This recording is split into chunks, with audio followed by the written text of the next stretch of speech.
एक सर ढकने को लेकर हिजाब के नाम पे हंगामा हो गया, खाने की चीज जैसी लेके कि हलाल बैंड होना चाहिए उसको लेके अब एक नई पॉलिसी आ रही है। कभी आप बोलते हैं कि एजुकेशन में ये चेंजेस आने चाहिए, आपने कह दिया कि टीपू सुल्तान का नाम किताबों से निकाल दिया जाए। एक मरे हुए शख्स से भी इतना डर है आपको? जिंदा से डरना तो समझ में आता है, आप लोग मुर्दों से भी इतना डर रखते हैं। इतने कमजोर, इतने डरपोक हैं आप लोग कि आप मुर्दों के ऊपर भी पॉलिटिक्स कर रहे हैं। शर्म आनी चाहिए गवर्नमेंट को। सिर्फ स्टेट गवर्नमेंट नहीं, ये पूरा बैकअप सेंट्रल गवर्नमेंट से भी है। ये वो एक ही चट्टे बट्टे हैं और ये मुट्ठी भर हैं। मैं अपने लोगों से, इस मुआशरे में, इस हिंदुस्तान में रहने वाले हर कम्युनिटी से ये इल्तिजा करती हूँ कि खुदा के वास्ते, भगवान के वास्ते, गॉड के वास्ते निकलिए, अपने हक को पहचानिए, अवेयरनेस लाइए, ये चीज़ों को बंद कीजिए। वरना अभी तक हमारे कपड़ों पे और हमारे प्लेट में तो ये आ गए हैं, खाने तक भी पहुंच गए, हमारे मुंह के अंदर घुस के ये हमारा निवाला भी गिन रहे। अब कोई बात नहीं कि दरवाजे तोड़ के ये हमारे घरों में घुस जाए। यानी जान, इज्जत, खाना पीना। और उसके बाद सबसे बड़ी चीज़ जो ये एक और इन्होंने एक शोशा छोड़ दिया है कि ये इकोनॉमिक बाइकआउट करेंगे। कर दें मुसलमानों का इकोनॉमिक बाइकआउट, आपके देश का ही नुकसान है। ऑलरेडी 2014 से जीडीपी कहाँ पहुँच गई है? ऑलरेडी 2014 से पूरी दुनिया में तो हम शर्मसार कर दिए गए हैं। दुनिया के गरीब से गरीब, बदतर से बदतर मुल्क हमको शेम शेम करते हैं। ये वो गवर्नमेंट है, ये है इनका रिजल्ट, ये लेकर आए हैं ये। तो इनको पावर में बने रहना है।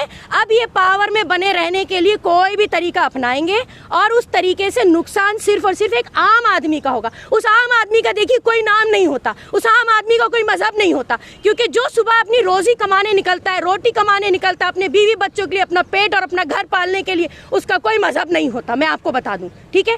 तो इस वक्त हिंदुस्तान खतरे में है, इस वक्त हिंदुस्तान की पूरी जनता खतरे में है, कॉन्स्टिट्यूशन खतरे में है, लॉ एंड ऑर्डर तो खत्म हो गया, उसकी तो उन लोगों ने धज्जियां उड़ा दी। ईडी क्या और हमारी कोर्ट क्या और हमारी पुलिस क्या, सब इन्होंने जेब में ठूस के रख लिए। तो अभी हमको अपने लिए स्टैंड लेना पड़ेगा, क्यों? मुल्क हमसे है, हम हैं इस मुल्क के देशवासी। ये चंद मुट्ठी भर खरीदे हुए क्रिमिनल्स, पेड क्रिमिनल्स हैं ये, जो हेटरेट फैलाते हैं, डिवीजन करते हैं, कम्युनल जिसे कहते हैं कि माहौल पैदा करते हैं, बंटवारा करते हैं। ये तो हमें और आपको सोचना है कि हमें बंटना है या नहीं बंटना है। ये काम करते रहेंगे, अब हमारे सोचने का वक्त आ गया। तो बहरहाल जितनी भी इल और एविल, डेविल, शैतानी पॉलिसीज ये गवर्नमेंट लेके आ रही है, जहाँ पर भी नाइंसाफी हो रही है, जुल्म है, ज्यादती है। आप देखिए, सिर्फ ये पॉलिसीज ही नहीं, इन पॉलिसीज का असर क्या हो रहा है कि लोकल लोग जो अच्छे जहनियत के लोग हैं, हिंदुस्तान में रहने वाला, मैं तो हमेशा बोलती आई हूँ, आज फिर बोल रही हूँ, हिंदुस्तान में रहने वाली हर कम्युनिटी, मुस्लिम तो खैर हम लोग तो अल्हम्दुलिल्लाह बहुत पीसफुल लोग होते हैं, हमारा इस्लाम हमें पीस सिखाता है। हिंदूज बेहतरीन हैं इस मुल्क के, सिख बेहतरीन हैं, ईसाई बेहतरीन हैं, बुद्धिस्ट बेहतरीन हैं। हमारी कंट्री में जो माइनॉरिटी एक मुट्ठी लोग हैं जो कि शायद पेड क्रिमिनल्स हैं और वो आके पावर में बैठे हुए हैं, उनको ये महसूस हो रहा है कि पावर में बने रहने के लिए हम कुछ भी करेंगे। शायद हमारे जो चीफ मिनिस्टर हैं बॉम्बई साहब, उनको लगता है कि एक बार गुजरात में ऐसा हुआ कि गुजरात कांड के बाद जो है प्रमोशन मिल गया और सीएम से कोई पीएम बन गया, तो ये बार बार नहीं होगा, ये शायद एक बार गलती से हुआ होगा, ऐसा बार बार नहीं होगा। अल्हम्दुलिल्लाह हमारा स्टैंड बिल्कुल क्लियर है, हम इन सारी एविल और इल पॉलिसीज के खिलाफ खड़े हुए हैं। हम कतई किसी तरह की नाइंसाफी बर्दाश्त नहीं करेंगे और हम पीसफुल तरीके से अपनी बात इसी तरीके से रोड के किनारे खड़े होकर लड़ते रहेंगे, बोलते रहेंगे। हमारा जो काम है, हमारी रिस्पॉन्सिबिलिटी, वो हम करते रहेंगे। हमारा इसमें देखिए कुछ भी पर्सनल कोई भी बेनिफिट नहीं है। हम आज भी यहाँ खड़े हैं तो शायद हम अपने मुल्क के मुआशरे, यहाँ पे रहने वाला हर सिटीजन, चाहे वो किसी भी कम्युनिटी का हो, मैं फिर दोहरा रही हूँ, हम उसके लिए खड़े हुए हैं। हम नाइंसाफी नहीं बर्दाश्त करेंगे, हमें जहाँ गलत लगता है हम मुंह खोलते हैं। और ये फर्ज बनता है आज के वक्त में जब माहौल इतना ज्यादा खराब हो रहा है, उसके खिलाफ एहतजाज करने आज पूरे कर्नाटका में एसडीपीआई खड़ी हुई है। मैं चाहती हूँ एसडीपीआई को अप्रिसिएशन मिले, क्योंकि हर बार हर गलत चीज के लिए, हर नाइंसाफी के लिए एसडीपीआई जो है अपना रोल प्ले कर रही है बड़ी ईमानदारी के साथ। इस वक्त हम ही हैं जो एक अच्छी अपोजिशन, एक स्ट्रॉन्ग अपोजिशन के तौर पर खड़े हुए हैं। तो मैं चाहती हूँ कि इस बात को लोगों तक पहुँचनी चाहिए कि क्या आखिर प्रॉब्लम चल रही है। प्रॉब्लम लोगों को मालूम है, सॉल्यूशन एक ही है। हम सॉल्यूशन की तरफ बात करेंगे। सॉल्यूशन ये है कि जब तक हम यूनाइट नहीं होंगे, हमको पता चल गया कि जो प्रोपोगंडा किया जा रहा है, जो पॉलिसीज आ रही है गलत है, तो बस खत्म हो गई बात। हमें अपनी अपनी जगह सबको उसे कंडम कर देना, ये सबसे बड़ा इसका सॉल्यूशन है। यूनिटी बनी रहनी चाहिए, माहौल नहीं बिगड़ना चाहिए, किसी तरह का कम्युनल हेट्रेड फीलिंग या वायलेंस मुआशरे में नहीं होना चाहिए। हमारी और आपकी जिम्मेदारी। पूरे रियासत भर में संघ परिवार और इनके जो एफिलिएट ऑर्गेनाइजेशन है, back with BJP state government के तरफ से जो एक अराजकता, एक अनार्किक रूल जो फैलाया जा रहा है, उसके खिलाफ हम प्रोटेस्ट कर रहे हैं।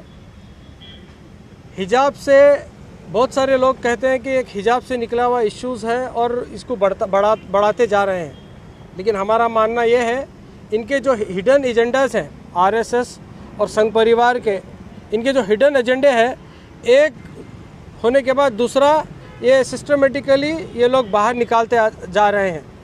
सिर्फ और सिर्फ इसका मकसद यही है कि आने वाले जो एमएलए इलेक्शंस हैं 2023 में इसका किस तरह से फ़ायदा उठाए, ये इनकी एक साजिश है।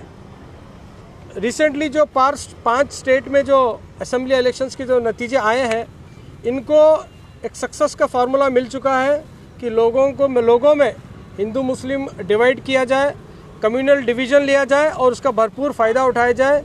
एक बहुत अच्छा एग्जाम्पल यूपी में इनको सामने दिखा है, क्योंकि कर्नाटका स्टेट गवर्नमेंट के पास इनके कुछ अचीवमेंट्स नहीं है दिखाने के लिए पब्लिक के पास जाने में, और आने वाले 2023 में इनके पास कुछ भी ग्राउंड फैक्ट्स नहीं है इनके पास अपने जो गवर्नेंस को लेकर बताने के।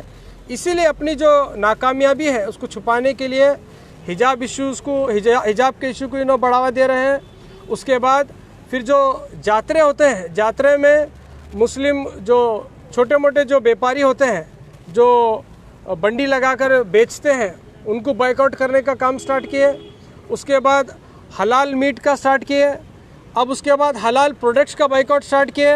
अब फिर आज नया व्हाट्सएप में क्या है कि टोटली मुस्लिम जो बिज़नेस है, जैसा कपड़े की दुकानें हैं, ग्रोसरीज़ हैं, स्टेशनरीज़ हैं, या जो भी मुस्लिम बिज़नेस है उनको पूरी तरह से बाइकआउट किया जाए बोलकर वो एक व्हाट्सएप में इनका चल रहा है। इसका मकसद यही है कि आने वाले 2023 में इनके पास कुछ नहीं है दिखाने के लिए, काम इनका रिपोर्ट कार्ड ज़ीरो है। इसीलिए वो सब अपनी नाकामयाबी को छुपाने के लिए ये चीज़ कर रहे हैं। ये social democratic party of India मानती है। अफसोस की बात यह है कि कुछ ऑर्गेनाइजेशंस वाले मिलकर ये काम कर रहे हैं डिवाइड एंड रूल का, लेकिन जो एडमिनिस्ट्रेशन होती है, जो डिप्टी कमिश्नर्स होते हैं, जो सुप्रिटेंडेंट ऑफ पुलिस होते हैं, जो पुलिस कमिश्नर्स होते हैं, ये लोग भी नाकामयाब हुए हैं ऐसे लोगों को ऊपर कार्रवाई करने में। मंगलूर के एसपी साहब कहते हैं कि हमारे को कोई भी कंप्लेंट नहीं दिया, अगर कंप्लेंट दिए तो हम ऐसे लोग जो पैम्पलेट्स डिस्ट्रीब्यूट कर रहे हैं सोसाइटी को डिवाइड करने के लिए, मुसलमानों की दुकानों को बाइकआउट करो बोल के, मुसलमानों के हलाल प्रोडक्ट्स को बाइकआउट करो बोल के पैम्पलेट डिस्ट्रीब्यूट कर रहे हैं। ये खुला उल्लंघन है आईपीसी सेक्शंस का। पुलिस सो मोटे लेकर इनके ऊपर एक्शन लेना चाहिए, लेकिन पुलिस डिपार्टमेंट क्या कहती है, हमारे को कोई भी कंप्लेंट नहीं दिए। क्या आपको कंप्लेंट देना ज़रूरी है क्या? पुलिस के मैनुअल में सो मोटे नाम की भी चीज़ होती है। डिप्टी कमिश्नर को भी और डिस्ट्रिक्ट एडमिनिस्ट्रेशन तहसीलदार भी सो मोटे केस लेकर एफआईआर करा सकते हैं। लेकिन ये सब एक सोची समझी साजिश के तहत कर्नाटक को नेक्स्ट यूपी बनाने की जो साजिश संघ परिवार की है, ये social democratic party of India और यहाँ के जो सेकुलर जो मानने वाले लोग हैं, हम इसको डिफीट करेंगे। मेरी गुजारिश यहाँ के जो मेजॉरिटी जो हिंदू कम्युनिटी है, आपसे यही दरख्वास्त है कि आपकी जो खामोशी है इनको बढ़ावा दे रही है, आपकी जो चुप्पी है, आपकी जो नज़रअंदाजी है, ये जो कुछ 10, 12, 15 लोग क्या आलम शहर में गलियों में घूमकर क्या आलम पैम्पलेट्स बांट रहे हैं। अगर आप जो मेजॉरिटी जो लोग हैं, सेक्युलर ताकतें जो है, अगर आप इनका अगर विरोध करेंगे तो ये भाग के चले जाएंगे, ये खामोश हो जाएंगे। लेकिन आपकी खामोशी इनको बढ़ावा दे रही है। तो हम रिक्वेस्ट करते हैं, मेजॉरिटी जो सेक्युलर तबका है, जो डेमोक्रेसी पे विश्वास रखता है, अब आपका वक्त आया है कि आपको भी इनके खिलाफ स्टैंड लेना है और सेक्युलर जो शब्द है डेमोक्रेसी में, उसके बारे में क्या लम उसको तक़वियत देना है। सही में इंडिया एक डेमोक्रेटिक और एक सेकुलर कंट्री जो बाबा साहब भीमराव अंबेडकर का जो ख्वाब है उसको अगर हम पूरा करना है तो ये सब चीज़ों को क्या हमें जोड़ के रखना है। आज social democratic party of India Gulbarga district committee की जानिब से प्रोटेस्ट रखा गया है डीसी ऑफिस में। इसी तरह से पूरे स्टेट भर में